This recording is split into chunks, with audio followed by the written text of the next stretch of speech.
Alright, I figured, based on the fact that I only have one map left of Spectrum Descent, and it might honestly be too hard to beat in single segment on a demo, then that means proportionally I gotta catch up, right? Sigil, I've already recorded most of the levels for Sigil, and Duality, I've only played 2 of the maps so far, and Judgment, I'm 11 maps deep, like I'm up to 12. So, I gotta catch up for Spectrum. Alright, map 2. This one only took me, well, 2 attempts, which I think makes it the easiest, if that's how you want to measure it.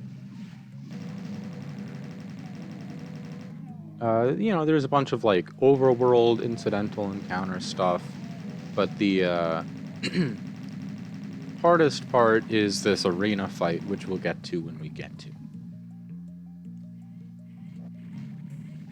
Oh, and I didn't talk about how the soul spheres look different. And we only got to see it so much last time. The chain gun is buffed by quite a significant margin.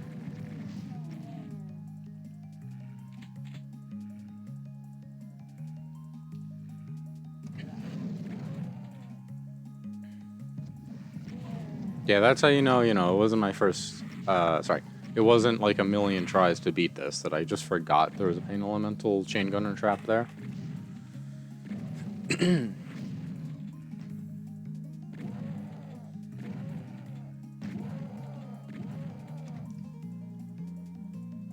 Yeah, in a lot of ways, I feel like this map set is in the stylings of Fractured Worlds or, oh no, I'm blanking. Ribix. Or a Ribix map, because he likes these block colors, lots of detail, and like dark skies and grand structures. But then this WOD is like, hey, why limit it to 1 or 2 colors? We're just going to throw in the whole spectrum all the time. This area is pretty interesting. There's an archvile, and you can get a little house over here on the side, so you're a little bit safer than him. From him. Oh, and the pinkies like flash in this. I'm not sure why, if that's intended. I don't know if I think it looks good or not. I think I don't like it. But it is at the very least a cool effect. I think because we're only playing so many levels of this, I'm more forgiving of things that are like a little goofy to add personality, because it's not here all the time. And there's the easiest secret in the world. It's just pick up the item that was there on the jump. But hey, you want to tag it, I have no problem with that. Alright, so here's that fight that I was saying was pretty tough. Now, there being no Archviles or Cyber Demons, anything like that, failing this fight means you're getting hit by a lot of projectiles. But luckily, there's a lot of health around.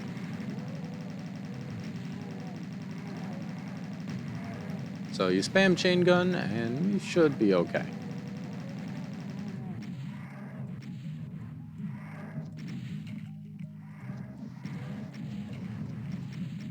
This, I'll say this map set has one of the smoother difficulty curves that I've seen. Like, the first map, pretty challenging for a map 1. It's short, but, nothing crazy.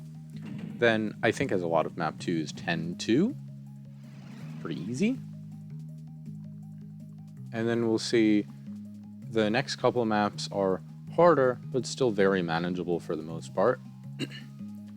And then map, I think it was 11, was legitimately, like, hard throughout the full runtime, and I had to practice it. Alright, so here we get our partial invis, which I guess I should have used for that last fight, but whatever. Oh, no, I take that back. There are chain gunners here we want to use them against.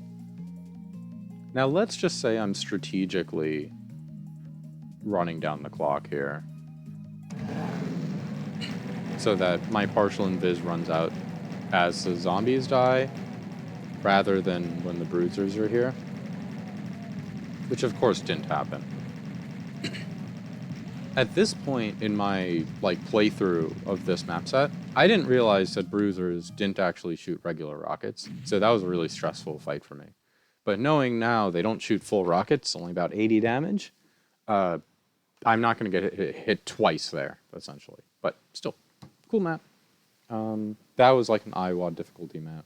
But again, looks really nice and gets you in the sense of how the maps further on are going to clue you in on where to go. So another cool map.